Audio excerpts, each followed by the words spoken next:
നാം ആയിരിക്കുന്ന ഈ കാലഘട്ടം എന്ന് പറയുന്നത് ദൈവത്തിൽ നിന്ന് മനുഷ്യൻ അന്യപ്പെട്ടുകൊണ്ടിരിക്കുന്നൊരു കാലഘട്ടത്തിലാണ്.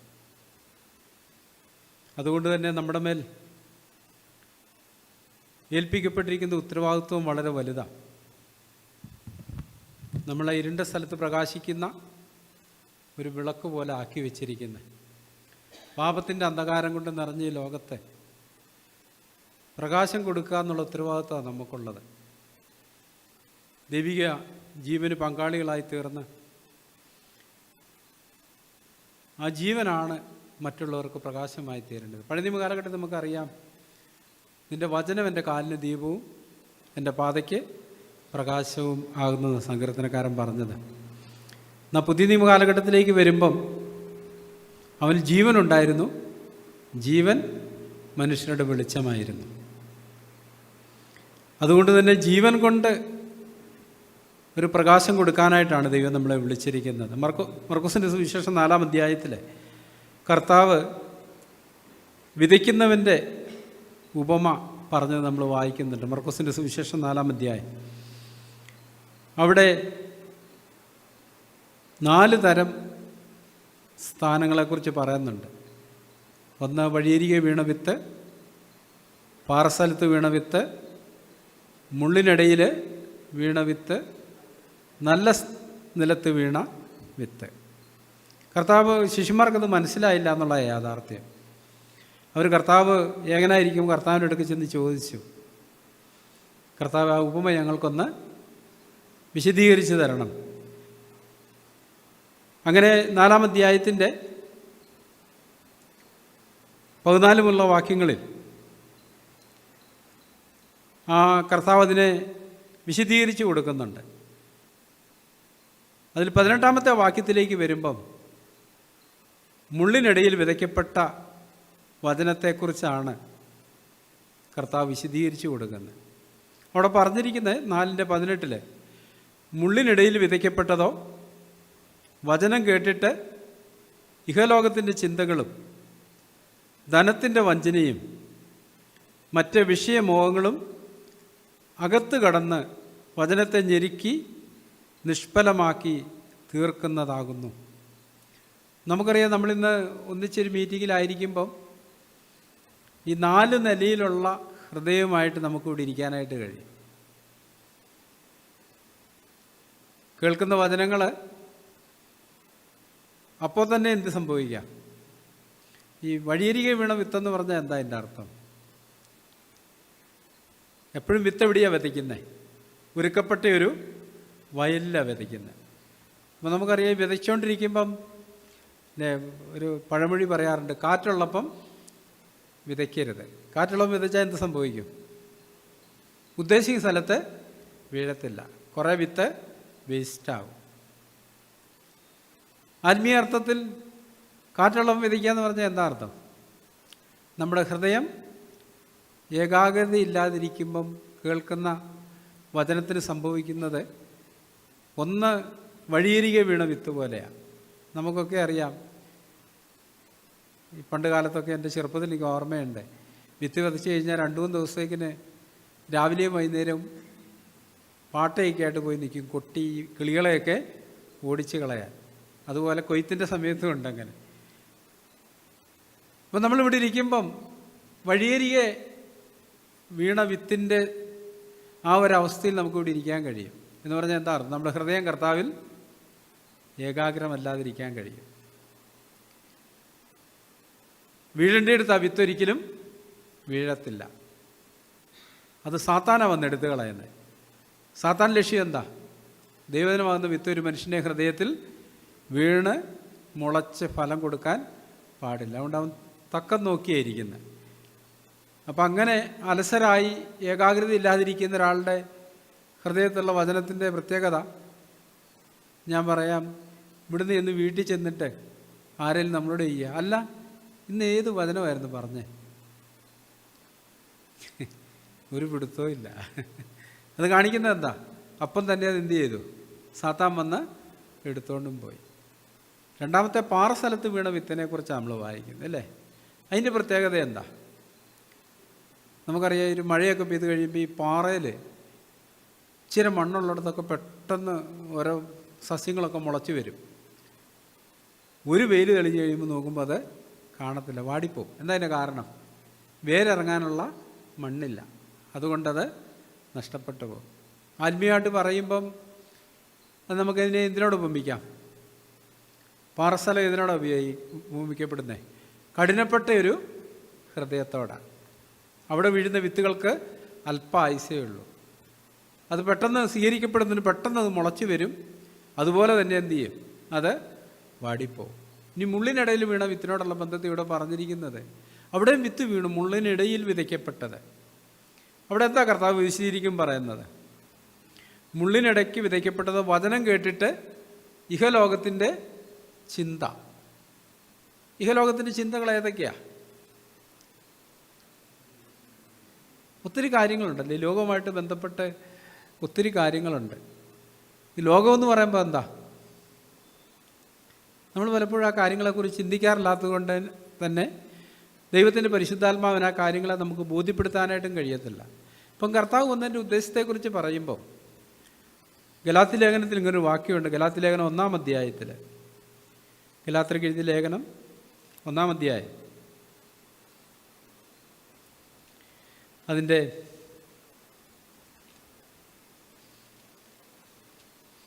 3-ാമത്തെ വാക്യം.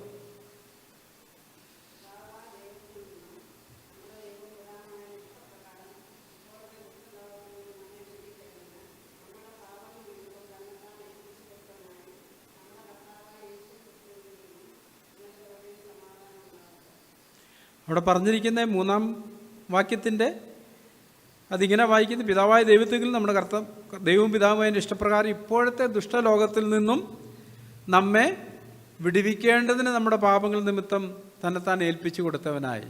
അപ്പം ഇപ്പോഴത്തെ ഈ ദുഷ്ടലോകത്തിൽ നമ്മളെ വിടുവിക്കുക എന്ന് പറഞ്ഞാൽ എന്താ? നമ്മളൊരു ഭാഗത്ത് ഇങ്ങനെ വായിക്കുന്നുണ്ട്, സർവ്വലോകവും ദുഷ്ടൻ്റെ അധീനതയിൽ കിടക്കുന്നു. എപ്പോഴാണ് ദുഷ്ടൻ്റെ അധീനതയിലായത്? സർവ്വലോകം ആരെയാ ദൈവം ഏൽപ്പിച്ചേ? ഏതെങ്കിലും വെച്ച് ആദാമിനെ ഏൽപ്പിച്ചത്. നീ സകലത്തെയും അടക്കി ഭരിക്കാൻ വാഴാൻ കൽപ്പിച്ചവനെ ആക്കി. അവൻ എന്തു ചെയ്തു? സാത്താൻ അത് കൈമാറി. അന്ന് തൊട്ട് സകല ലോകവും സാത്താൻ്റെ അധീനതയിലാണ്. അതുകൊണ്ട് നമ്മൾ ദൈവത്തെ ഇങ്ങനെ വായിക്കുന്നത്, ലോകവും അതിൻ്റെ മോഹവും ഒഴിഞ്ഞു പോകും, ദൈവേഷം ചെയ്യുന്നവരെന്നേക്കും ജീവിക്കും. ഈ സകല ലോകമെന്ന് പറയുമ്പോൾ എന്താ? നമ്മൾ പലപ്പോഴും ചിന്തിച്ചിട്ടുണ്ട്, ലോകമെന്ന് പറഞ്ഞാൽ എന്താ? വീണ്ടും വീണ്ടും ഓർമ്മിപ്പിച്ച് വചനസഹിതം ഞാൻ പറഞ്ഞിട്ടുള്ള കാര്യം ഇവിടെ വെച്ച് 1 യോഹന്നാൻ്റെ ലേഖനം ഇനിയൊരിക്കലും മറക്കാൻ പാടില്ല. 2-ാം അധ്യായം 15 മുതലുള്ള വാക്യങ്ങൾ. 1 യോഹന്നാൻ്റെ ലേഖനം 2-ാം അധ്യായം 15 മുതലുള്ള വാക്യം നമ്മളിങ്ങനെ വായിക്കുന്നു, ലോകത്തെയും ലോകത്തിലുള്ളതിനെയും സ്നേഹിക്കരുത്. ഒരുവൻ ലോകത്തെ സ്നേഹിക്കുന്നുവെങ്കിൽ പിതാവിൻ്റെ സ്നേഹമില്ല. ജഡമോഹം, കൺമോഹം, ജീവനത്തിൻ്റെ പ്രതാപം, ഇതെല്ലാം ലോകത്തിൽ നിന്നുള്ളതാണ്. എന്ന് പറഞ്ഞാൽ ജഡം ആരുടെ അധീനതയിലാണ് കിടക്കുന്നത്? സാത്താൻ്റെ. ഇതെല്ലാം സാത്താൻ്റെ അധീനതയിൽ കിടക്കുന്നതിൻ്റെ ഇടയിലാണ് ഒരു ചെറിയ പ്രകാശം നമ്മുടെ ഹൃദയങ്ങളിൽ ഉദിക്കപ്പെടുന്നത്. ഇരുട്ടിൽ നിന്ന് വെളിച്ചം ഉദിക്കണമെന്ന് അരുളിച്ച ദൈവദേശത്തിൻ്റെ പരിജ്ഞാനം, ദൈവത്തിൻ്റെ മുഖത്തുള്ള ക്രിസ്തുവിൻ്റെ മുഖത്തുള്ള ദൈവത്തിൻ്റെ പരിജ്ഞാനം വിളങ്ങിക്കണം ഞങ്ങളുടെ ഹൃദയങ്ങളിൽ പ്രകാശിച്ചു. ആ ഹൃദയത്തിനുള്ളിലൊരു വെളിച്ചം വരുന്നതിന് ചുറ്റും എന്താ കിടക്കുന്നത്? ഇരുളാണ്, മുഴുവൻ ഇരുളാണ്. ഈ ഇരുളിൻ്റെ ഉദ്ദേശം എന്താ? ഈ വെളിച്ചത്തെ കെടുത്തിക്കളയണം. യോഹന്നാൻ ഇങ്ങനെ എഴുതിയേ, അവൻ ജീവനുണ്ടായിരുന്നു, ജീവൻ മനുഷ്യ വെളിച്ചമായിരുന്നു, വെളിച്ചത്തിൽ പ്രകാശിക്കുന്ന ഇരുളോ അതിനെ പിടിച്ചടക്കിയില്ല. ഇരുളിൻ്റെ ഉദ്ദേശം എന്താ? ഈ വെളിച്ചത്തെ പിടിച്ചടക്കണമെന്നുള്ള. പക്ഷേ കർത്താവിൻ്റെ ജീവിതത്തിൽ ഇരുളിന് ആ വെളിച്ചത്തെ പിടിച്ചടക്കാനായിട്ട് കഴിഞ്ഞില്ല. നമ്മളോടുള്ള ബന്ധത്തിലും ദൈവം അതാ ആഗ്രഹിക്കുന്നത്. അവിടെ പറഞ്ഞൊരു കാര്യം, മുള്ളിനിടയിൽ വിതയ്ക്കപ്പെട്ടതോ, ആ വചനത്തിൽ സംഭവിച്ചൊരു കാര്യം എന്തായിരുന്നു? മുള്ളും ഇതൊക്കെ മുളച്ചു വന്നിട്ട് എന്തു ചെയ്തു? വചനത്തെ ഞെരുക്കി നിഷ്ഫലമാക്കി കളഞ്ഞു. ഒരു ഫലം പുറപ്പെടുവിക്കുന്നതിനെ തടഞ്ഞു. ഈ മുള്ളെന്ന് പറഞ്ഞാൽ എന്തിനാണ് ഉദ്ദേശിക്കുന്നത്? എബ്രായത്തിൽ അപ്പോസ്തലൻ ഇങ്ങനെ എഴുതി, ഭൂമി പലപ്പോഴും പെയ്ത മഴ കുടിച്ചിട്ട് കൃഷിക്കാരന് ഹിതപരമായ സസ്യാദികളെ വിളയിക്കുന്നുവെങ്കിൽ അനുഗ്രഹം പ്രാപിക്കുന്നു. മുള്ളും ഞെരിഞ്ഞിലും മുളപ്പിച്ചാലോ ചുട്ടുകളകയത്ര. അത് ശാപത്തിനടുത്തതും ചുട്ടുകളകയത്ര അതിൻ്റെ അന്ത്യം. ഈ മുള്ളെന്ന് പറഞ്ഞാൽ എന്താ? ദൈവനത്തെ ഞെരുക്കുന്ന മുള്ള ഏതാ? നമ്മുടെ ജഡത്തിലുള്ളതെല്ലാം ദൈവനത്തെ ഞെരുക്കുന്നതാണ്. ഇല്ല, ഇപ്പം നമ്മുടെ ഉള്ളിലുള്ള ഒരു ദൈവവചനം, ഭാര്യമാരെ നിങ്ങളുടെ ഭർത്താക്കന്മാരെ അനുസരിപ്പീൻ, അവർക്ക് കീഴടങ്ങിയിരിപ്പീൻ. ഏത് മുള്ള അതിനെ ഞെരുക്കിക്കളയുന്നത്? നമ്മുടെ ജഡത്തിലുള്ള ശക്തിയാണ് അതിനെ, അല്ലേ, കീഴടങ്ങാതിരിക്കാനും അനുസരിക്കാതിരിക്കാനും പ്രേരിപ്പിക്കുന്ന ചിന്തകളാണ് ആ വചനത്തെ എന്ത് ചെയ്യുന്നത്? ഞെരുക്കി നിഷ്ഫലമാക്കി കളയുന്നത്. അപ്പോൾ ദൈവം മനുഷ്യനെ സൃഷ്ടിച്ചപ്പം ദൈവത്തിൻ്റെ ഹിതം എന്തായിരുന്നു? തന്നോടുള്ള കൂട്ടായ്മയിൽ നിത്യകാലം മനുഷ്യൻ ജീവിക്കണം. അതിനു വേണ്ടിയിട്ട് കൂട്ടായ്മ ആഗ്രഹിച്ചിട്ട് ദൈവം മനുഷ്യനെ സൃഷ്ടിച്ചേ, ഇല്ലേ? അല്ലെ, എന്തിനാ മനുഷ്യനെ ദൈവം സൃഷ്ടിച്ചേ? ദൈവത്തെ സ്തുതിക്കുകയും ആരാധിക്കുകയും മഹത്വപ്പെടുത്തുകയും ചെയ്യുന്ന ദൂതന്മാരുടെ വലിയ സംഘമുണ്ട്. എന്നിട്ടും എന്തുകൊണ്ടാണ് ദൈവം മനുഷ്യനെ സൃഷ്ടിച്ചേ? അതിലുപരിയായിട്ട് ദൈവം വളരെ കൂട്ടായ്മ ബന്ധത്തിന് വേണ്ടിയിട്ടാണ്. കൂട്ടായ്മ എന്ന് പറഞ്ഞാൽ നമുക്കറിയാം, അതാ ഏറ്റവും ആദ്യം ഉണ്ടായിരുന്നൊരു കാര്യമാണ് കൂട്ടായ്മ എന്ന് പറയുന്നത്. ലോകവും പ്രപഞ്ചവും ദൂതന്മാരും ഇതൊന്നും സൃഷ്ടിക്കപ്പെടുന്നതിന് മുമ്പ് എന്തുണ്ടായിരുന്നു?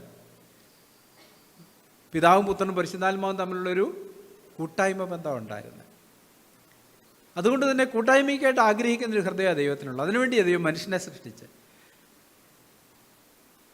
സാധാരണ ആ കൂട്ടായ്മ ബന്ധത്തിൽ തെറ്റിച്ച് കളയാനായിട്ടാണ് മനുഷ്യനെ പാപത്തിലേക്ക് നയിച്ചത്.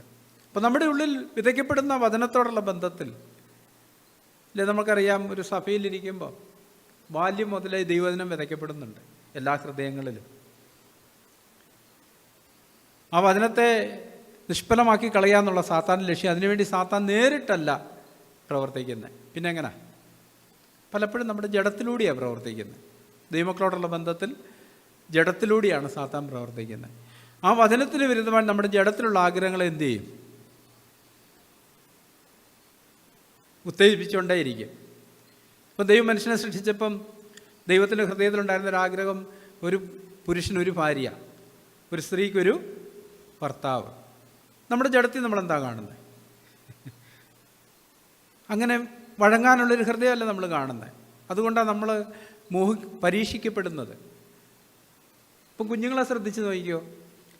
അവർ വളരാൻ തുടങ്ങുമ്പം ദൈവം ഇട്ടിരിക്കുന്ന ഒരു പ്രത്യേകതയാണ് ഈ പറഞ്ഞ പോലെ ഒരു പുരുഷനെ ആഗ്രഹിക്കുക എന്നുള്ളത്. അതിനകത്ത് തെറ്റൊന്നുമില്ല, അത് ശരിയായൊരു ദൈവം ഇട്ടിരിക്കുന്ന ഒരു ശരിയായ ആഗ്രഹമാണ് അത്. പക്ഷെ സാത്താൻ അതിനെ എന്താ ചെയ്യുന്നത്? തെറ്റിച്ച് കളയും വഴി. ഇപ്പം ദൈവവചനപ്രകാരം ഒരു ദൈവ പൈതൽ ആരെയും അന്വേഷിക്കാൻ പാടുള്ളൂ? വിവാഹത്തോടുള്ള ബന്ധത്തിൽ നമ്മളോട് പറയുന്നത്, അവിശ്വാസികളുമായി ഇണയില്ല, പിണ കൂടരുത്. അപ്പോൾ ഒരു ദൈവസഭയ്ക്കുള്ളൊരു കുഞ്ഞ്, ഒരാണാകട്ടെ പെണ്ണാകട്ടെ, അതിൻ്റെ ഉള്ളിൽ ആ ഒരു വചനം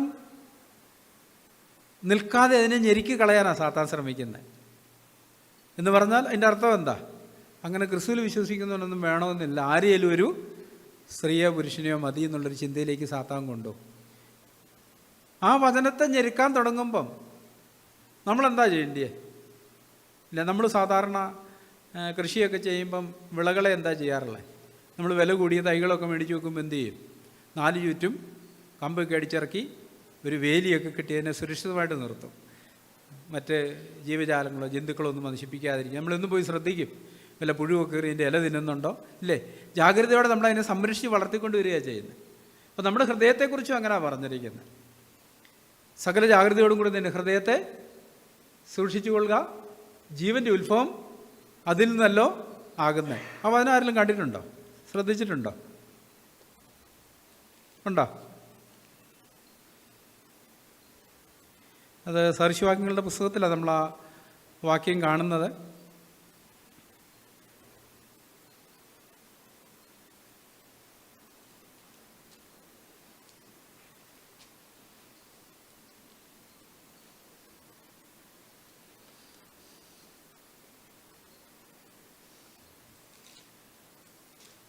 സദൃശവാക്യം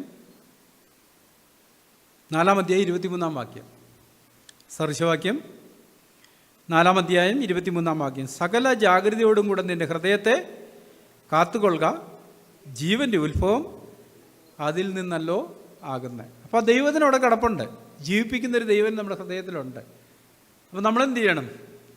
കാക്കണം, ആ വചനത്തെ കാത്തുകൊണ്ടേയിരിക്കണം. അപ്പം അതിനെതിരായിട്ടുള്ള മോഹങ്ങൾ സാത്താൻ കൊണ്ടുവരുമ്പോൾ നമ്മളെന്ത് ചെയ്യണം? അതിനോട് എതിർത്ത് നിൽക്കണം. എങ്ങനെ എതിർത്ത് നിൽക്കുന്നത്? നമുക്കറിയാം, നമ്മുടെ ചിന്തകളിലായി മോഹങ്ങളെല്ലാം സാത്താൻ കൊണ്ടിടുന്നത്. നമ്മൾ എതിർക്കാൻ ആരംഭിക്കുന്നത് എവിടെയാണ്? ചിന്തകളിലാണ് എതിർക്കാനായിട്ട് ആരംഭിക്കുന്നത്. അപ്പോൾ അങ്ങനെ ഒരു കുഞ്ഞിൻ്റെ ഉള്ളിൽ അങ്ങനത്തെ ഒരു പരീക്ഷ സാത്താൻ കൊണ്ടുവരുമ്പം നമ്മൾ ബാധ്യസ്ഥരാണ് നമ്മുടെ ഹൃദയത്തെ സൂക്ഷിക്കാൻ. അതുമാത്രമല്ല, നമ്മൾ ഈ വിവാഹത്തോടുള്ള ബന്ധത്തിൽ ചിന്തിക്കുമ്പോൾ നമുക്കാരാ ഒരു വരനെയല്ല ഒരു വധുവിനെ കൊണ്ടുത്തരേണ്ട ഉത്തരവാദിത്വം ആർക്കാ? ദൈവത്തിനാണ്, അല്ലേ? ദൈവം ആദാമിനെ സൃഷ്ടിച്ചിട്ട് എന്താ ചെയ്തേ? എല്ലാം ജൈവജാലങ്ങളെ ആദാമിൻ്റെ മുമ്പിൽ കൂടെ കടത്തിവിട്ടെന്ന് നമ്മൾ വായിക്കുന്നത്. ഓരോന്നോരോന്നായിട്ടിങ്ങനെ ആദാമിൻ്റെ മുന്നും കൂടെ പോയിക്കൊണ്ടിരിക്കുക. ആദാമിൻ്റെ ഉള്ളിൽ എന്തോ ആഗ്രഹമുണ്ട്. ഈ വന്നതെല്ലാം എങ്ങനെയാ വന്നത്? ഈരണ്ടീരണ്ടായിട്ടാണ് വന്നത് എന്ന് പറഞ്ഞാൽ ആണും പെണ്ണുമായിട്ടാണ് വന്നത്. അപ്പോൾ ആദാം ചിന്തിച്ച് കാണിച്ചോട്ടെ, ഈ കാണുന്നവർക്കെല്ലാം എന്തുണ്ട്? ഒരു കൂട്ടായ്മയുണ്ടല്ലോ, എനിക്ക് മാത്രം ഞാൻ എന്നെ ഏകനായിട്ടിരിക്കുന്നത്, എനിക്കൊരു കൂട്ടായ്മയില്ലല്ലോ. ആ ചിന്ത ആദാമിൻ്റെ ഉള്ളിൽ വന്ന് കാണും. ഇങ്ങനെ ആദാം നോക്കിയിരിക്കുമ്പം കുരങ്ങ് വന്ന് കാണും. അപ്പം കുരങ്ങിനെ കാണുമ്പോൾ ഏകദേശം ഒരു മനുഷ്യൻ്റെ മോഡലും പ്രകൃതമൊക്കെ കാണുന്നുണ്ട്. അത് കഴിഞ്ഞായിരിക്കും മനുഷ്യക്കുരങ്ങ് വന്നേ, ഇല്ലേ? മനുഷ്യക്കുരങ്ങിന് കുറേ കൂടെ മനുഷ്യനോട് സാദൃശ്യമുണ്ട്, അല്ലേ? എഴുന്നേറ്റ് ഇങ്ങനെ നീണ്ടു തുറന്ന് നടക്കാൻ പറ്റും, ചിരിക്കാൻ പറ്റും, ഓരോ അപ്പം ഏകദേശം കൊള്ളാം. പക്ഷെ എന്നാലും ആദാമിൻ്റെ ഉള്ളിൽ എന്ത് തോന്നി? ഇതെനിക്ക് പറ്റിയൊരു തുണയല്ല എന്ന് പറഞ്ഞാൽ ദൈവത്തിനെ സംബന്ധിച്ചിടത്തോളം നമ്മുടെ കണ്ണിന് മുമ്പ് കൂടി ഇങ്ങനെ പലരും കടന്നു പോകും. അപ്പം നമ്മുടെ ഉള്ളിൽ ഈ വചനമാകുന്ന വിത്തുണ്ടെങ്കിലേ അത് നമുക്ക് പറ്റിയതല്ലെന്നുള്ള കാര്യം കണ്ടെത്താനായിട്ട് കഴിയത്തുള്ളൂ. ആ വചനമാകുന്ന വിത്ത് അവിടെ ഇല്ലെങ്കിലോ നമുക്ക് പറ്റിയതാണെന്ന് തോന്നും. സാത്താൻ അങ്ങനെ നമ്മളെ വഞ്ചിക്കുന്നത്. അപ്പോൾ അങ്ങനെ ഓരോരുത്തരുടെ ഉള്ളിൽ നമുക്കറിയാം, ദൈവജനത്തിൽ നമുക്ക് വേണ്ടിയതെല്ലാം ഉണ്ട്. നമ്മളൊരു ഭാഗത്ത് ഇങ്ങനെ വായിക്കുന്നു, പത്രോസ് ലേഖനത്തിൽ ജീവനും ഭക്തിക്കും വേണ്ടിയതെല്ലാം ദാനം ചെയ്തിട്ടുണ്ട്. അപ്പം എല്ലാ കാര്യങ്ങളിലും ഒരു ബാലൻ അല്ലൊരു ബാലിക, അല്ലേ? ബാലൻ തന്നെ നടപ്പിനെ നിർമ്മലമാക്കുന്നത് എങ്ങനെ? നിൻ്റെ വചനപ്രകാരം അതിനെ സൂക്ഷിക്കുന്നതിനാൽ തന്നെ. അപ്പം നമ്മൾ ദൈവസഭയിൽ ഇതൊക്കെയാണ് കേട്ടുകൊണ്ടിരിക്കുന്നത്. അപ്പോൾ ഈ കേൾക്കുന്ന കാര്യങ്ങൾ നമ്മുടെ ഹൃദയത്തിനുള്ളിലാണ് വീഴുന്നെങ്കിൽ, നല്ല നിലത്താണ് വീഴുന്നെങ്കിൽ എന്തു ചെയ്യും? അത് മുളച്ച് ഫലം കായ്ക്കും. അപ്പോൾ അതിനെ ഞെരുക്കാനായിട്ട് എന്തു ചെയ്യും? സാത്താൻ ഈ ജഡത്തിലുള്ള താല്പര്യങ്ങളെ ഉണർത്തിക്കൊണ്ടേയിരിക്കും.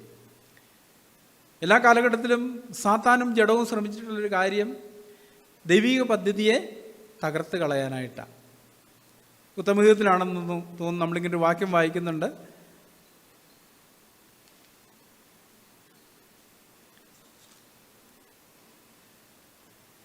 ഉത്തമഗീതങ്ങളുടെ പുസ്തകം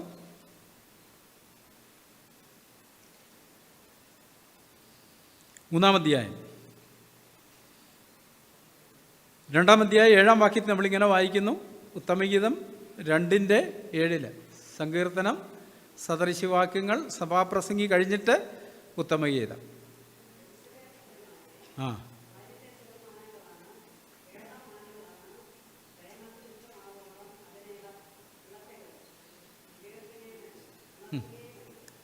ഇനി അതുപോലെ 3:5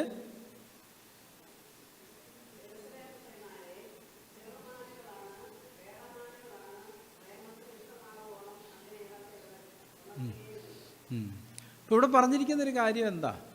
ഇപ്പം ദൈവം എല്ലാത്തിനും ഒരു സമയം വെച്ചിട്ടുണ്ട്. ആ സമയത്തിന് സാത്താൻ ലക്ഷ്യം എന്താ?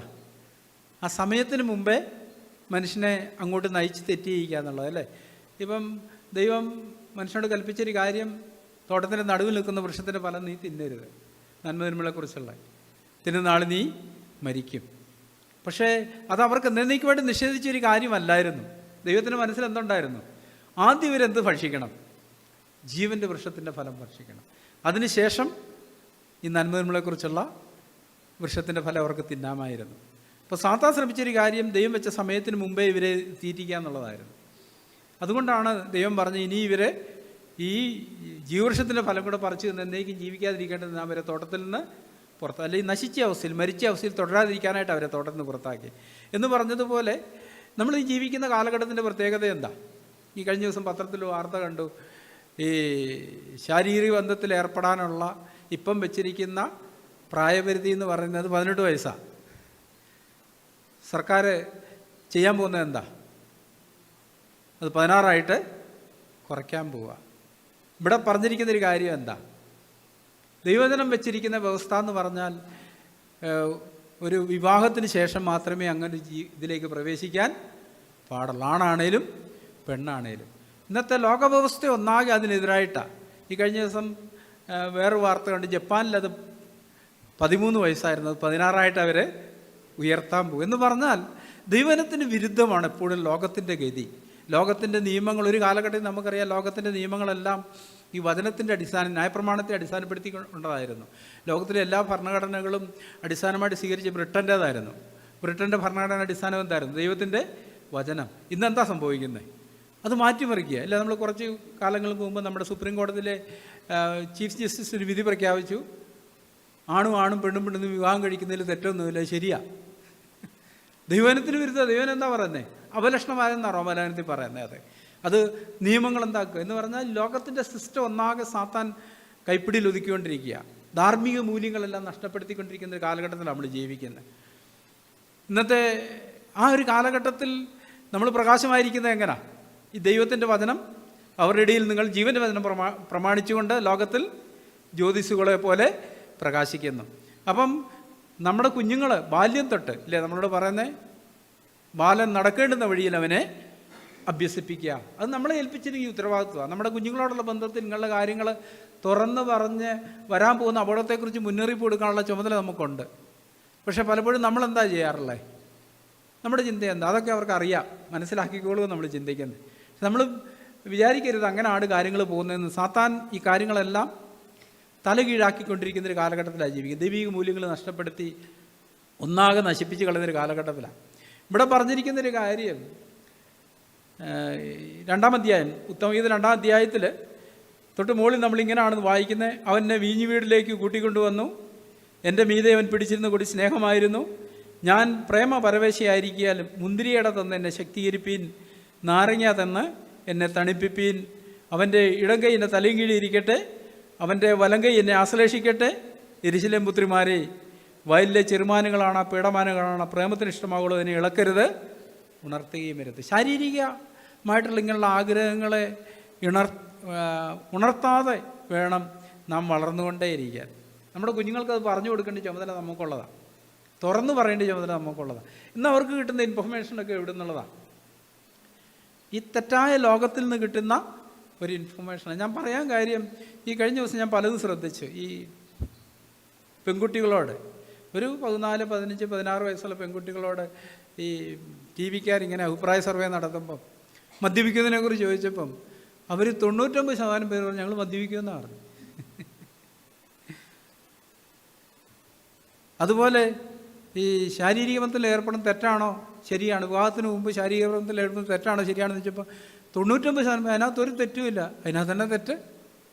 നോക്കിയാൽ ദൈവിക പ്രമാണങ്ങളിൽ നിന്ന് സമൂഹം എത്ര അകലെ ആയിരിക്കുന്നു എന്നുള്ളത്. അതിൻ്റെ മധ്യത്തിൽ നമ്മളാണ് തെറ്റാണെന്നുള്ള സത്യം സമൂഹത്തിന് ഉയർത്തി കാണിക്കേണ്ട ചുമതല നമ്മുടെ മേലുള്ളതാണ്.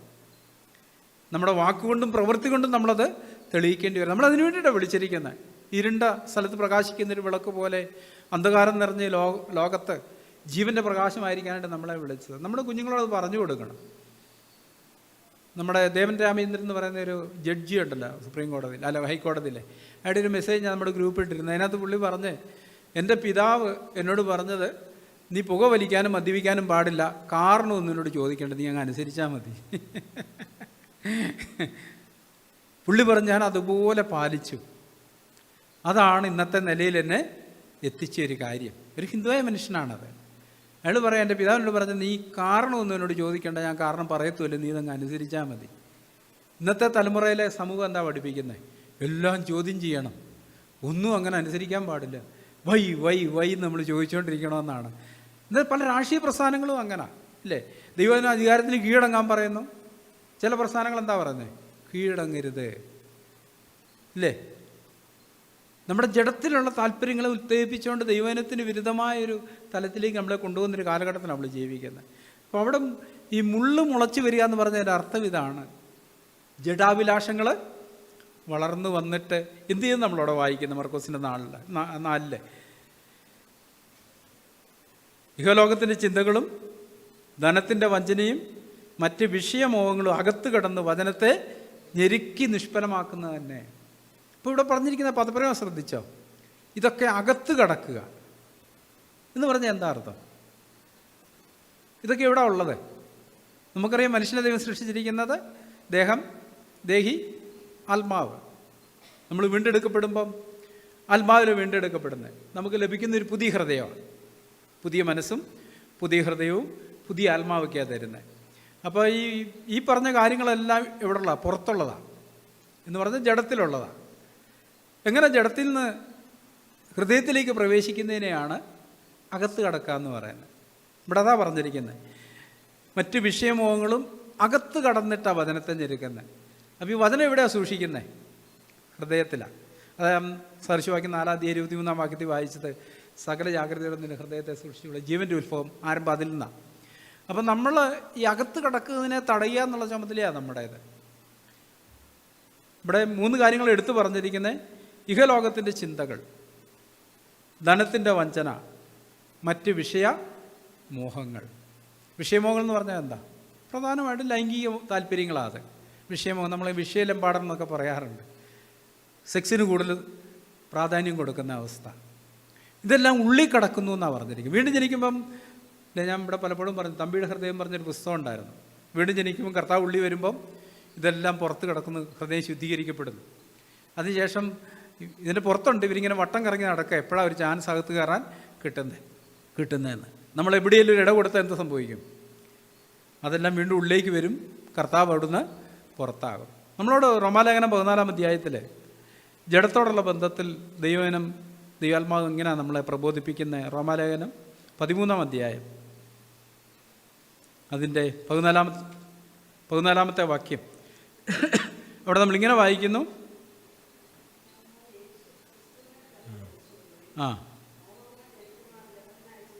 മതി, മോഹങ്ങൾ ജനിക്കുമാറ് ജഡത്തിനായി ചിന്തിക്കരുത്. അപ്പോൾ എങ്ങനെ ഇത് അകത്ത് വരുന്നേ?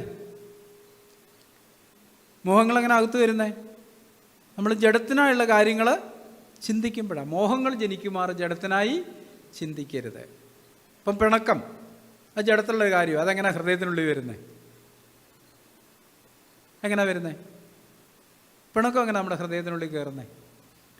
നമ്മൾ ദൈവമക്കളെന്നുള്ള നിലയിൽ പിണങ്ങാൻ പാടില്ല. നമ്മൾ പിണങ്ങാൻ പാടുണ്ടോ? പാടില്ല. പക്ഷെ എങ്ങനെ നമ്മുടെ ഹൃദയത്തിൽ പിണക്കം വരുന്നത്? നമ്മൾ ആ നിലയിൽ ചിന്തിക്കാൻ തുടങ്ങുമ്പോഴാണ്. അതിൻ്റെ അനന്തരഫലം എന്താ? നമ്മുടെ ഉള്ളിൽ ഇത് പ്രവേശിക്കുന്നു. നമ്മൾ പത്രോസപ്പോസ്തലൻ എഴുതുമ്പോൾ 2 പത്രോസിൻ്റെ ലേഖനം അതിൻ്റെ 1 അധ്യായത്തിൽ 4 വാക്യം നമ്മളിങ്ങനെ വായിക്കുന്നു. 2 പത്രോസ് 1:4 അവയാൽ അവൻ നമുക്ക് വിലയേറിയതും അതിമഹത്വമായ വാഗ്ദത്തങ്ങൾ നൽകിയിരിക്കുന്നു. അവയാൽ നിങ്ങൾ ലോകത്തിൻ മോഹത്താലുള്ള നാശം വിട്ടൊഴിഞ്ഞ് ദിവ്യ സ്വഭാവത്തിന് കൂട്ടാളികളായി തീരാൻ ഇടവരുന്നു. അപ്പം ദൈവം നൽകിയ വാഗ്ദത്തങ്ങളാലാണ് നമ്മൾ ജഡത്തിൻ്റെ മോഹത്താലുള്ള നാശം വിട്ടിട്ട് ദൈവ സ്വഭാവത്തിന് പങ്കാളികളായി തീരാനായിട്ട് ഇടവരുന്നത്. ദൈവത്തിലെ ഏറ്റവും പ്രധാനപ്പെട്ട വാഗ്ദത്തങ്ങളിലൊന്നാണ് റോമർ 6:14 എനിക്ക് തോന്നുന്നു. നമുക്കൊന്ന് നോക്കാം.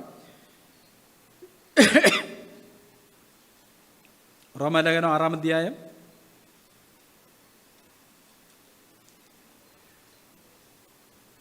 14 വാക്യം. അവിടെ നമ്മളിങ്ങനെ വായിക്കും: നിങ്ങൾ ന്യായപ്രമാണത്തിനല്ല കൃപയ്ക്കത്ര അധീനരാകിയാൽ പാപം നിങ്ങളിൽ കർത്തൃത്വം നടത്തുകയല്ല, അല്ലെ പാപം നിങ്ങളെ ഭരിക്കുകയല്ല. കോപം, മോഹങ്ങൾ, ശാഠ്യം, കയ്പ്, ധനമോഹം, മത്സരം, ഇതൊന്നും നിങ്ങളെ ഭരിക്കുകയല്ലെന്നുള്ളതാണ് ഈ വാഗ്ദത്തം. ഈ വാഗ്ദത്തങ്ങളാലാണ് നമ്മൾ എന്ത് ചെയ്യുന്നത്? ജഡത്തിൻ്റെ മുഖത്താൽ, ലോകത്തിൻ്റെ മുഖത്താലുള്ള നാശം വിട്ടൊഴിഞ്ഞിട്ട് ദിവ്യ സ്വഭാവത്തിന് കൂട്ടാളികളായി തീരുവാൻ ഇടവരുന്നത്. ഇല്ലേ? കർത്താവിനെ ലോകത്തിന് നൽകുമ്പം പിതാവ് എന്താ വാഗ്ദത്തം ചെയ്തേ? അവൻ തൻ്റെ ജനത്തെ അവരുടെ പാപങ്ങളിൽ നിന്ന് രക്ഷിപ്പാനിരിക്കുന്നുണ്ട്. അവൻ യേശുവെന്ന് പേർ വിളിക്കണം. അപ്പം തൻ്റെ പുത്രനിലൂടെ പാപത്തിൽ നിന്ന് നമ്മളെ രക്ഷിക്കാമെന്നുള്ള വാഗ്ദത്തമാണ് നൽകിയത്. ഈ ദുർമോഹങ്ങളിൽ നിന്നും ധനത്തിൻ്റെ വഞ്ചനയിൽ നിന്നും മറ്റ് വിഷയമോഹങ്ങളിൽ നിന്നെല്ലാം നമ്മളെ സ്വതന്ത്രരാക്കാവുന്നതാണ്. അപ്പോൾ സാത്താൻ നിരന്തരമായിട്ട് ശ്രമിക്കുന്ന ഒരു കാര്യം വീണ്ടും നമ്മുടെ ഹൃദയത്തിൽ ഈ വിത്തുകൾ ഇടാനാണ്. അവിടെ നമ്മുടെ ചുമതല എന്താ? ഒരു കള നമ്മളെന്താ ചെയ്യേണ്ടത്? ഒരു കൃഷിക്കാരോട് ചോദിച്ചൊരു കള എന്താ ചെയ്യേണ്ടത്? നമുക്കറിയാം, അലസന്മാരായ കൃഷിക്കാരുണ്ട്. പറമ്പിൽ കൂടെ ഇങ്ങനെ നടക്കുമ്പം ഈ മുള്ളെല്ലാം മുളച്ച് വരുന്ന കാണുമ്പം പുള്ളി വിചാരിക്കും, കുറച്ച് കഴിയട്ടെ, എന്നിട്ട് എല്ലാം കൂടെ കൂടി ഒന്നിച്ച് വെട്ടി നശിപ്പിച്ച് കളയാം. അതിൻ്റെ അനന്തര ഫലം എന്താ? പിന്നെ അങ്ങോട്ട് കയറി വെട്ടാൻ പോലും പറ്റത്തില്ലാതെ വണ്ണം ഇത് വളരെ സദൃശമായി ഇങ്ങനെ വാക്യമുണ്ട്, മടിയൻ്റെ പടിപ്പുര എപ്പോഴും ചോർന്നുകൊണ്ടിരിക്കും. അവൻ കണ്ടൊരു ഓട് പൊട്ടിയത് ശരിക്കും എന്താ ചെയ്യേണ്ടേ? കണ്ട ഉടനെ അത് മാറ്റണം. മടിയൻ എന്താ ചെയ്യും? ഉച്ചര കഴിയട്ടെന്ന് വിചാരിക്കും. അവസാനം അതിലെ വെള്ളമൊക്കെ വീണ് കഴുക്കോലൊക്കെ ദ്രവിച്ച് അവസാനം ഇതിലാണ് ഒടിഞ്ഞു വീഴുമ്പോഴാണ് ഇവനിത് മാറ്റാനായിട്ട് പോകുന്നത്. അതേസമയം ആ ഓരോ ഓട് പൊട്ടിയത് കണ്ടപ്പോഴേ മാറ്റിയിരുന്നെങ്കിലോ അത് മനോഹരമായിട്ടിരുന്നേനെ. നമ്മുടെ ജീവിതത്തിൽ അങ്ങനെ, നമ്മുടെ ജീവിതത്തിൽ അങ്ങനത്തെ ഒരു ചിന്ത വന്നു, ധനമോഹത്തിൻ്റെ ഒരു ചിന്ത. നമ്മൾ അന്നേരം എന്നോട് പോരാടേണ്ടതാണ്. നമ്മൾ വിളിച്ചിരിക്കുന്നത് അതിന് വേണ്ടിയിട്ടാണ്. പക്ഷെ നമ്മൾ പോരാടാറുണ്ടോ? ഇല്ല. ഒരു സ്ത്രീയെ നോക്കാനുള്ള പരീക്ഷ വന്നു, നമ്മളെന്താ ചെയ്യേണ്ടേ? നമ്മുടെ കണ്ണുകളെ മാത്രം തിരിച്ചാൽ പോരാ, നമ്മുടെ ഹൃദയത്തെ അവിടുന്ന് തിരിക്കണം. ദൈവത്തിൻ്റെ വചന ഹൃദയത്തിലുണ്ടെങ്കിൽ മാത്രമേ ഈ പ്രവൃത്തികളൊക്കെ നമ്മുടെ ഉള്ളിൽ സംഭവിക്കത്തുള്ളൂ. യോഹന്നാൻ അതുകൊണ്ടാണ് പറഞ്ഞ്, ബാല്യക്കാരെ നിങ്ങൾ ശക്തരാകിയാലും ദൈവവചനം നിങ്ങളിൽ വസിക്കിയാലും നിങ്ങൾ ദുഷ്ടനെ ജയിച്ചിരിക്കാലും. പക്ഷെ ആ വചനം പലപ്പോഴും നമ്മുടെ ഉള്ളിൽ എന്തില്ല? യാക്കോബ് പറഞ്ഞൊരു കാര്യം ഇങ്ങനെയാണ്, നിങ്ങളുടെ ആത്മാക്കളെ രക്ഷിപ്പാൻ ശക്തിയുള്ളതും ഉൾനട്ടതുമായ വചനം സൗമ്യതയുടെ കൈക്കൊള്ളുവിൻ. ഹൃദയത്തിലുള്ള വചനം, അതിന് മാത്രമേ നമ്മളെ രക്ഷിക്കാനായിട്ട് കഴിയത്തുള്ളൂ. നമ്മുടെ ബുദ്ധിയിലുള്ള വചനം കൊണ്ട് നമുക്ക് കാര്യങ്ങളൊക്കെ മനസ്സിലാക്കാം, പക്ഷെ നമ്മളെ സ്വതന്ത്രരാക്കത്തില്ല. നമ്മളെ സ്വതന്ത്രരാക്കണേ നമ്മുടെ ഹൃദയത്തിലുള്ള വചനമായിരിക്കണം. ആ ഹൃദയത്തിലുള്ള വചനം എങ്ങനെ നമുക്ക് ലഭിക്കുന്നത്? ദൈവിക വെളിപ്പാടിനാലാണ്. ഒരു വചനത്തിൻ്റെ ആഴത്തിലേക്ക് നമ്മളെങ്ങനെയാണ് പോകുന്നത്? ഒരു വെളിപ്പാട് കിട്ടണം. ദൈവം തന്നെ ഒരു വെളിപ്പെടുത്തി തരണം നമുക്ക്. ദൈവം ആർക്കാണ് വെളിപ്പെടുത്തി കൊടുക്കുന്നത്? സങ്കീർത്തനങ്ങളിൽ നമ്മൾ ഇങ്ങനെ വായിക്കുന്നു, 25-ാം സങ്കീർത്തനം 8-9 വാക്യങ്ങൾ നമ്മളിങ്ങനെ വായിക്കുന്നു. യഹോവ നല്ലവനും നേരുള്ളവനുമാകുന്നു, അതുകൊണ്ട് അവൻ പാപികളെ നേർവഴി കാണിക്കുന്നു. സൗമ്യതയുള്ളവരെ ന്യായത്തിൽ നടത്തുന്നു, സൗമ്യതയുള്ളവർക്ക് തൻ്റെ വഴി പഠിപ്പിച്ചു കൊടുക്കുന്നു. സൗമ്യതയുള്ളവരായിരിക്കുക എന്ന് പറഞ്ഞാൽ എന്താ അർത്ഥം? നമ്മൾ ഒരുക്കിയൊരു നിലത്ത് വിത്ത് വിതയ്ക്കുമ്പം വിത്തിനെന്താ സംഭവിക്കുക? നമ്മുടെ വേലായുസോരൻ പണ്ട് ഒരു ഹാജിയാറുടെ വീട്ടിൽ ആണ് ഒത്തിരി വർഷങ്ങൾ ജോലി ചെയ്തത്. അപ്പം പുള്ളി ഈ വയൽ കൃഷിയൊക്കെ പരിചയമുണ്ട്. അപ്പം പുള്ളി പറയും, നല്ല നിലത്തോട്ട് വിത്ത് നമ്മൾ വിതച്ചാൽ സംഭവിക്കുന്നത് അത് ആ ഉപരിതത്തിൽ നിന്ന് ഒരു ഇച്ചിരി താഴോട്ട് പോകും. ഉടനെ മുകളിലുള്ള ചള്ള വന്ന് അതിനെ അങ്ങ് മൂടും. പിന്നെ പക്ഷികൾക്കൊന്നും കൊത്തിക്കൊണ്ട് പോകാൻ പറ്റത്തില്ല. അത് അധികം താന്നു പോയാൽ പിന്നെ മുളച്ചു വരത്തില്ല, നഷ്ടപ്പെട്ടു പോകും. ശരിയായിട്ട് ഒരുക്കപ്പെട്ട ഒരു വയലിലാണെങ്കിൽ വിതയ്ക്കുമ്പോൾ കറക്റ്റ് അത്രേ താഴത്തുള്ളൂ. അവിടുന്ന് വളരെ പെട്ടെന്ന് മുള വന്നാൽ ഇത് വളർന്നു വരുന്നത്. എന്ന് പറഞ്ഞാൽ നമ്മുടെ ഹൃദയവും എങ്ങനെയുള്ളിടത്താണ് ദൈവജനം വളരുന്നൊരു ഹൃദയം എന്ന് പറഞ്ഞാൽ എന്താ? തകർന്നും നുറുങ്ങിയുമുള്ളൊരു ഹൃദയത്തിൽ. പാപത്തോടുള്ള ബന്ധത്തിൽ തകർന്ന് നുറുങ്ങിയുള്ള ഹൃദയത്തിന് മാത്രമേ പാപത്തെ എതിർക്കാനായിട്ട് കഴിയത്തുള്ളൂ. കഠിന ഹൃദയത്തിനൊരിക്കും പാപത്തെ എതിർക്കാൻ കഴിയുന്നത് മാത്രമല്ല, അത് പാപത്തെ സ്വീകരിക്കുന്ന ഒന്നാണ്. അപ്പം നമ്മുടെ ജീവിതത്തിൽ ഒരു വീഴ്ച വന്നു, നമ്മൾ തകർന്നു നുറുങ്ങിയുള്ള ഹൃദയമുള്ളവരാണെന്നെ തെളിവെന്താ? നമുക്കൊരു തെറ്റ് പറ്റി, എന്തു ചെയ്യും? കരയാൻ തുടങ്ങും. ചിന്തയിലായിരിക്കും തെറ്റിപ്പോയത്. ചിന്തയിലൊരു പാപത്തിന് ചിന്തയ്ക്ക് ഇടകൊടുത്തതായിരിക്കും. അവൻ്റെ മുഖത്തെ സന്തോഷമൊക്കെ പോവും. അവനാകെ ദുഃഖിതനായിത്തീരും. അവൻ നിലവിളിച്ചുകൊണ്ട് പുറമേ കണ്ടില്ലെങ്കിൽ ഉള്ളിൽ എന്തുണ്ടാവും? അയ്യോ ദൈവമേ, ഞാൻ പാപം ചെയ്തല്ലോ, എൻ്റെ ചിന്തയിൽ ഞാൻ പാപത്തിന് ഇടകൊടുത്തല്ലോ. ദുർമോഹത്തിൻ്റെ ചിന്തയ്ക്ക്, കയ്പിൻ്റെ ചിന്തയ്ക്ക്, പ്രതികാരത്തിൻ്റെ ചിന്തയ്ക്ക്, വെറുപ്പിൻ്റെ ചിന്തയ്ക്ക് ഇടകൊടുത്തല്ലോ എന്ന് ഓർത്ത് അവൻ ദുഃഖിച്ചുകൊണ്ടേയിരിക്കും. ഹൃദയം നുറുങ്ങിയ ഒരാൾ, ഹൃദയം കഠിനപ്പെട്ട ഒരാൾക്കാണ് അതൊന്നും ഏശത്തേയില്ല. എന്നുള്ളൊരു മട്ടിൽ ഇല്ലേ അങ്ങ് പോകും. അതിൻ്റെ അനന്തരഫലം എന്താ? ദൈവത്തിന് അവരുടെ ഉള്ളിൽ ക്രിയ ചെയ്യാനായിട്ട് കഴിയാതെ വരും. ഇപ്പം നമ്മൾ ദൈവത്തിന് വിധേയപ്പെടുന്നു എന്നുള്ളതിൻ്റെ തെളിവെന്താ? ദൈവവചനത്തിന് വിധേയപ്പെടുന്നുള്ളതാണ്. നമ്മളൊരാളെ ബഹുമാനിക്കുന്നു എന്നുള്ളതിൻ്റെ തെളിവെന്താ? അയാൾ പറയുന്ന കാര്യങ്ങൾ നമ്മൾ എന്ത് ചെയ്യും? അനുസരിക്കും. നമ്മളൊരാളെ ബഹുമാനിക്കുന്നില്ലെങ്കിൽ അയാൾ പറയുന്ന വല്ലതും നമ്മൾ അനുസരിക്കുമോ?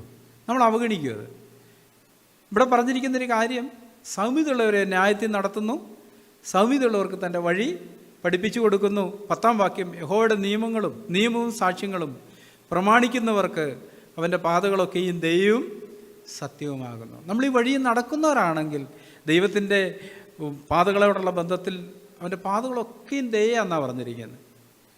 ദയയും സത്യവുമാണ്. നമ്മൾ ദൈവത്തിന് എന്താ പറഞ്ഞതിൻ്റെ അർത്ഥം എന്താ? ദൈവിക സ്വഭാവത്തെ അനുഭവിക്കുക എന്നുള്ളതാണ്. പത്രോസ് അപ്പോസ്തലൻ ഇങ്ങനെ പറഞ്ഞു, കർത്താവ് ദയാലുവെന്ന് നിങ്ങൾ ആസ്വദിച്ചിട്ടുണ്ടല്ലോ. അത് ആസ്വദിക്കുക എന്ന് പറയുന്നത് അല്ലേ കുറച്ചുകൂടെ ഡീപ്പായിട്ടുള്ളൊരു വാക്കാണ് അല്ലേ. ആസ്വദിച്ച് കഴിക്കുക എന്നൊക്കെ നമ്മൾ പറയും. സാധാരണ നമ്മൾ അങ്ങനത്തെ എന്താ കഴിക്കുക? ആസ്വദിച്ച് കഴിക്കുന്നത് എന്താ പിള്ളേരെ? ഐസ്ക്രീമൊക്കെ നമ്മളെങ്ങനെ കഴിക്കുന്നത്? ആസ്വദിച്ചാണ് കഴിക്കുന്നത് അല്ലേ. സാധാരണ നമ്മൾ കഴിക്കുന്ന ഭക്ഷണമൊന്നും അങ്ങനെ ആസ്വദിക്കാറില്ല.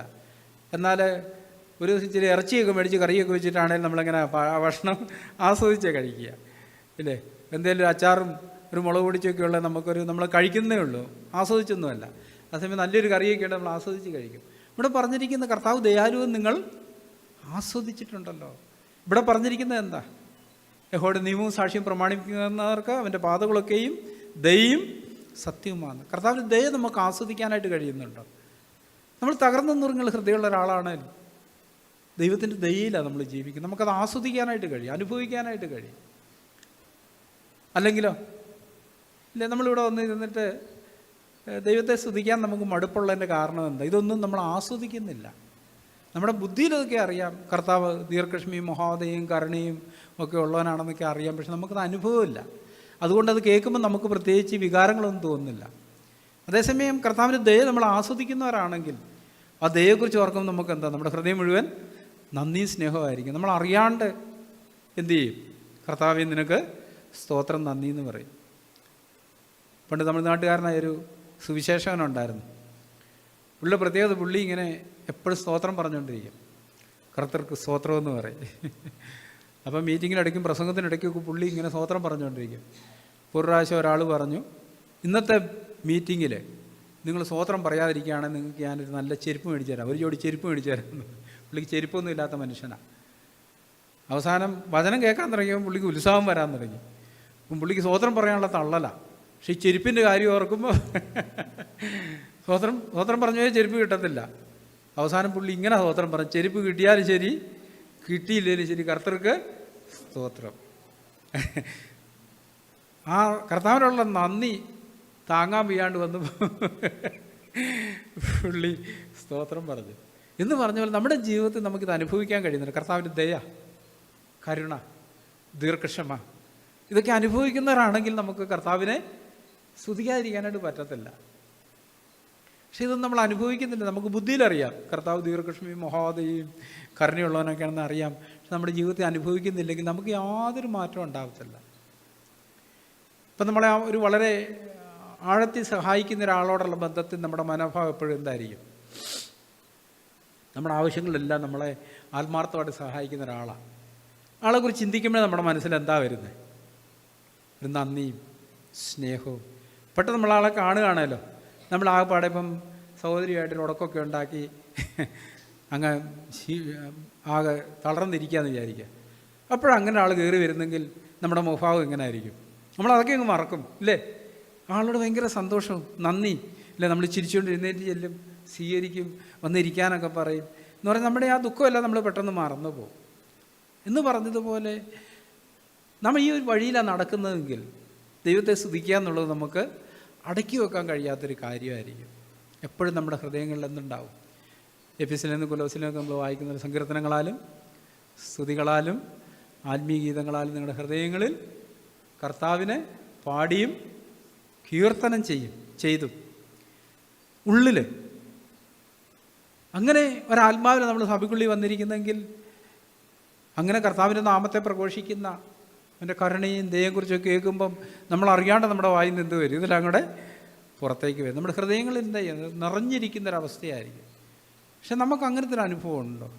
ഇപ്പം കർത്താവിനെ കുറിച്ച് കേൾക്കുമ്പോൾ നമുക്ക് വല്ല വികാരങ്ങളും തോന്നാറുണ്ടോ? നന്ദിയോ സ്നേഹമോ ഉണ്ടോ? ഇല്ലേ? യേശു ഇന്ന് നമ്മൾ കേൾക്കുമ്പോൾ നമുക്ക് വല്ലതും തോന്നാറുണ്ടോ? നമ്മൾ സ്ഥിരം കേട്ട് വെളിപ്പാട് പുസ്തകത്തിൽ ഇങ്ങനെ വാക്യമുണ്ട്, 5-ാം അധ്യായത്തിൽ അവർ ദൈവത്തിന് പുതിയ പാട്ട് പാടുന്നു. ആ പാട്ട് എന്താണെന്നറിയോ? അവൻ അറുക്കപ്പെട്ട് അവൻ്റെ രക്തം കൊണ്ട് വിലയ്ക്ക് വാങ്ങി എന്നുള്ളതാണ്. അതിനെ പുതിയ പാട്ടെന്നാണ് പറഞ്ഞിരിക്കുന്നത്. എന്ന് പറഞ്ഞാൽ എന്താ അർത്ഥം? പുതിയ പാട്ടെന്ന് പറഞ്ഞാൽ എന്താ? നമ്മൾ ആദ്യമായിട്ട് കേൾക്കുന്ന ഒന്നല്ലേ. കഴിഞ്ഞ ചൊവ്വാഴ്ചത്തെ മീറ്റിങ്ങിൽ നമ്മുടെ പുസ്തകത്തിലുള്ള 118-ാമത്തെ പാട്ടിൻ്റെ കുറച്ച് ഭാഗം ഒരു സഹോദരി പാടി. 118-ാമത്തെ ഞാൻ ആ സഹോദരി ഞാൻ ആദ്യമായിട്ട് കേൾക്കുക. നമ്മുടെ പുസ്തകത്തിലുണ്ട്, ഞാനിത് കണ്ടിട്ടുമില്ല കേട്ടിട്ടുമില്ല. പാപത്തെക്കുറിച്ച് അനുഭവിക്കുന്നതിനെക്കുറിച്ചുള്ളൊരു പാട്ടാണ് അത്. എൻ്റെ ഓർമ്മ 118-ാമത്തെ പാട്ടാണെന്നാണ്. അപ്പം ഞാൻ പറഞ്ഞു ആദ്യമായിട്ടാണ് കേൾക്കുന്നത്. യേശുക്രിസ്തു നമുക്ക് വേണ്ടി ക്രൂശി മരിച്ചെന്നുള്ള കാര്യം നമുക്കൊരു പുതിയ പാട്ടാണോ പഴയ പാട്ടാണോ? പുതുതായിരിക്കുക എന്ന് പറഞ്ഞാൽ അതിൻ്റെ അർത്ഥം എന്താ? അതിൻ്റെ ഫ്രഷ്നെസ് ഇപ്പോഴും പുതുതായിട്ട് തന്നെ നിൽക്കുന്ന അവസ്ഥയാണ്. കർത്താവേ, നീ എൻ്റെ പാവങ്ങൾക്ക് വേണ്ടി ക്രൂശി മരിച്ചല്ലോ. നമ്മുടെ ഹൃദയത്തിൽ നന്ദിയൊക്കെ പോയി ഹൃദയമൊക്കെ കഠിനപ്പെട്ട് കഴിഞ്ഞാൽ അത് കേൾക്കുമ്പോൾ നമുക്ക് പ്രത്യേകിച്ചൊന്നും തോന്നത്തില്ല. പക്ഷേ നമ്മുടെ ഉള്ളിൽ നന്ദിയുള്ളവരും നമ്മുടെ വീണ്ടെടുപ്പിൻ്റെ മഹത്വം ഗ്രഹിച്ചവരുമാണെങ്കിൽ അത് കേൾക്കുമ്പോഴൊക്കെ നമുക്കെന്ത് തോന്നും? ഒരു പുതിയ പാട്ടിൻ്റെ അനുഭവം. അതേ കർത്താവേ, ഇല്ലേ, നമ്മൾ കർത്തൃമേശയിലൊക്കെ ആ കർത്താവിൻ്റെ ക്രൂശ് മരണത്തെ ധ്യാനിക്കുകയാണ് ചെയ്യുന്നത്. നമ്മളെങ്ങനെയാണ് ധ്യാനിക്കുന്നത്? വായിക്കോട്ടേക്ക് വിട്ട് ഉറക്കമൊക്കെ തൂങ്ങി. എന്താ ഇതിൻ്റെ കാരണം? ആ ഫ്രഷ്നെസ് നമുക്ക് നഷ്ടപ്പെട്ടു പോയി. കർത്താവിൻ്റെ ഏകാഗ്രതയും നിർമ്മലതയൊക്കെ നഷ്ടപ്പെട്ട് നമുക്കൊരു പഴയ കാര്യമായിട്ടായിരിക്കുന്നത്, പുതിയതൊന്നുമല്ല. അതേസമയം നമ്മൾ ആ ഒരു തകർച്ചയുടെ നുറുക്കത്തിൻ്റെ വഴിയിലാണ് നടക്കുന്നതെങ്കിൽ അത് ഓർക്കുമ്പോഴൊക്കെ നമുക്ക് എന്ത് തോന്നും? നമ്മുടെ കണ്ണുകൾ നിറയും, ഹൃദയം തുടിക്കാനായിട്ട് തുടങ്ങും, സന്തോഷവും നന്ദിയൊക്കെ നമുക്ക് തോന്നും. നമ്മൾ അടക്കി വെച്ചാലും നമുക്ക് ദൈവത്തിന് നന്ദി പറയാതിരിക്കാനായിട്ട് കഴിയാതെ വരും. സാത്താൻ ചെയ്യുന്നൊരു കാര്യം അങ്ങനെ നമ്മുടെ ഹൃദയത്തെ കഠിനപ്പെടുത്തുക എന്നുള്ളതാണ്. നമ്മുടെ വിവാഹത്തിൻ്റെ ആദ്യ ദിവസങ്ങളൊക്കെ ഓർത്ത് നോക്കി, പരസ്പരം കാണുക എന്ന് പറയുന്നത് എങ്ങനെയായിരുന്നു? കുറച്ച് നേരം ഇപ്പോൾ സഹോദരി വീട്ടിലൊക്കെ പോയെന്ന് വിചാരിക്കുക, ഓരോ ദിവസവും ഇങ്ങോട്ട് നീങ്ങുന്നില്ലെന്ന് നമുക്ക് തോന്നുന്നു, ഇല്ലേ? ഇല്ല, അങ്ങനല്ലായിരുന്നു. ഇപ്പോഴോ ഒരാഴ്ച 2 ആഴ്ച കഴിഞ്ഞ് വന്നാൽ മതി എന്ന് പറയും. ആ ഫ്രഷ്നെസ്സൊക്കെ നഷ്ടപ്പെട്ടു, ഇല്ലേ? ഹൃദയം അകന്നുപോയി, സ്നേഹം കുറഞ്ഞു, ഒരു ഭാരം പോലായി. മറ്റേ അന്ന് അങ്ങനല്ല. അന്ന് കാണുക എന്ന് പറയുന്നത് വളരെ സന്തോഷമായിരുന്നു, ഇല്ലേ? ആത്മീയത്തിൽ ഇതൊരു സത്യമാണ്. കർത്താവിനോടുള്ള ആ സ്നേഹം നമുക്ക് നഷ്ടപ്പെട്ടു, ഏകാഗ്രത കുറഞ്ഞു. നമുക്കത് കേൾക്കുമ്പം പ്രത്യേകിച്ചൊന്നും തോന്നുന്നില്ല.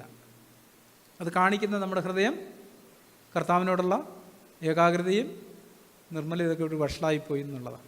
നമുക്കിന്ന് ഇന്ന് പകൽക്കാലം ഒന്നിച്ചായിരിക്കും നമുക്ക് നമ്മളെ തന്നെ ശോധന ചെയ്ത് നമുക്ക് കർത്താവിലേക്ക് മടങ്ങി വരാം. നമുക്ക് ആ സത്യം ഓർക്കാം. നമുക്ക് വേണ്ടി ക്രൂശിൽ നമ്മുടെ പാപങ്ങളുടെ പരിഹാരത്തിന് വേണ്ടി മരിച്ച ആ സ്നേഹത്തിൻ്റെ ആഴം നമുക്ക് വീണ്ടും വീണ്ടും ധ്യാനിക്കാം. കർത്തമേശയുടെ ഉദ്ദേശം അതാ. കർത്താവ് എന്താ ചെയ്തേ? അവൻ അപ്പം എടുത്ത് വാഴ്ത്തി നുറുക്കി എന്നിട്ട് പറയും, ഇതെൻ്റെ ശരീരമാണ് എന്ന് പറഞ്ഞാൽ കർത്താവ് ഇങ്ങനെ നുറുക്കപ്പെടാനായിട്ട് പോവുക. ആ സമയത്ത് അത് അനുഷ്ഠിക്കുന്നത്. വേറൊരാളല്ലോ നുറുക്കിയത്, കർത്താവ് തന്നെ നുറുക്കിയിട്ട് ശിഷ്യന്മാർക്ക് കൊടുത്തു, ഇതാ എൻ്റെ ശരീരം. നമ്മളങ്ങനെ നുറുക്കാറുണ്ടോ നമ്മളെ തന്നെ? നമ്മളെന്താ ചെയ്യുന്നത്? ഇവിടെ സഹോദരന്മാർ നുറുക്കുന്നത് മേടിച്ച് അല്ലേ, ആ ഒരു മനോഭാവത്തോടെ നമ്മളിരിക്കുന്നത്.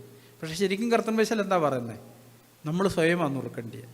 ഒരപ്പത്തിൽ നമ്മൾ തന്നെയാണ് നുറുക്കി, ഇതാ ഇതുപോലെ ഞാനും നുറുക്കപ്പെടാൻ എന്നെ തന്നെ ഏൽപ്പിക്കുന്നു. കർത്താവ് അതാ ചെയ്തേ. ഇതെൻ്റെ ശരീരം, തന്നെത്താൻ അപ്പോൾ എടുത്ത് നുറുക്കി കൊടുത്ത്, ഇത് വാങ്ങി ഭക്ഷിപ്പീൻ, ഇത് നിങ്ങൾക്ക് വേണ്ടിയുള്ള എൻ്റെ ശരീരം, ഇത് നിങ്ങൾക്ക് വേണ്ടിയുള്ള എൻ്റെ രക്തം. ഞാൻ തന്നെ മനസ്സോടെ നുറുക്കി തരിക ചെയ്യുന്നത്, വേറെ ആൾ നിർബന്ധം കൊണ്ടല്ല, സമനസാലെ. ഇബ്രാഹിം അത് വായിക്കുന്നുണ്ട്, അവൻ തന്നെത്താൻ നമുക്ക് വേണ്ടി ഏൽപ്പിച്ചു കൊടുത്തു. പക്ഷെ നമ്മൾ പലപ്പോഴും അങ്ങനെ അല്ല. ആണോ? നമുക്ക് നുറുക്കപ്പെടാൻ മനസ്സുണ്ടോ? ഇല്ല എന്നുള്ളത് സത്യം. സത്യം നമുക്ക് മാനസാന്തരപ്പെടാം. നമുക്ക് പ്രാർത്ഥിക്കാം കർത്താവിനോട്, ദൈവത്തിൻ്റെ പരിശുദ്ധാത്മാവേ, എനിക്ക് വേണ്ടിയിട്ടുള്ള യാഗബലി അത് സജീവത്വമുള്ള ഒന്നാക്കി എനിക്ക് നൽകി തരണമേ. എപ്പോഴും ഞാനത് ധ്യാനിക്കുമ്പം എൻ്റെ ഹൃദയം തകർക്കപ്പെടാനും നുറുക്കപ്പെടാനും, ഞാൻ കരയാനും വിലപിക്കാനും സങ്കടപ്പെടാനുമുള്ളൊരു ഹൃദയമുള്ളവനായിട്ട് തകർന്നുറങ്ങുള്ള ഹൃദയം നൽകി എന്നെ അനുഗ്രഹിക്കണം. നമ്മളിന്ന് കേട്ടതുപോലെ നാം നമ്മുടെ ഹൃദയത്തെ സൂക്ഷിക്കാൻ ബാധ്യസ്ഥരാണ്. ഈ മുള്ളും ഞെരിച്ചിലൊക്കെ നമ്മളെന്താ ചെയ്യാറുള്ളത്? ഒരു കൃഷിക്കാരനറിയാതെ അത് കാണുന്ന ഉടനെ എന്ത് ചെയ്യും? ഇല്ലേ, അന്നേരം പറിച്ച് കളയാൻ എളുപ്പമാണ്. പക്ഷേ അത് കുറച്ച് പടർന്നതിന് ശേഷം നമ്മൾ പറിക്കാൻ പോകുന്നത് നമ്മുടെ കയ്യിലെല്ലാം മുള്ളും കൊണ്ട് കുത്തി കീറി ചോരയും വന്ന് വലിയ പ്രശ്നമാണ്. അത് ആത്മീയമായിട്ടതൊരു സത്യമാണ്. നമ്മുടെ ഉള്ളിൽ അത് മുളച്ച് വരുമ്പം തന്നെ കയ്പിൻ്റെ, ദുർമോഹത്തിൻ്റെ, വെറുപ്പിൻ്റെ, പകയുടെ, വിധിക്കുന്ന ആ വിത്ത് മുളയ്ക്കുമ്പം തന്നെ നമ്മൾ എന്ത് ചെയ്യാനാണ് ബാധ്യസ്ഥര? പറിച്ച് തീയിലിട്ട് ചുട്ടുകളയാനായിട്ട് ബാധ്യസ്ഥരാണ്. നമുക്ക് ആ നിലയിൽ ക്രിസ്തുത്തെ ഗൗരവത്തോടെടുത്ത് കർത്താവിൻ്റെ സ്നേഹം അടുത്തനുഭവിച്ചറിഞ്ഞ് കർത്താവിനോട് അനുരൂപപ്പെട്ട് കർത്താവിൻ്റെ നാമം മുഖത്തപ്പെടുത്താനായിട്ട് നമ്മളതിനെ ഏൽപ്പിച്ചു കൊടുക്കാം. അതിനായിട്ട് കർത്താവ് നമ്മളെ സഹായിക്കട്ടെ. ആമേൻ.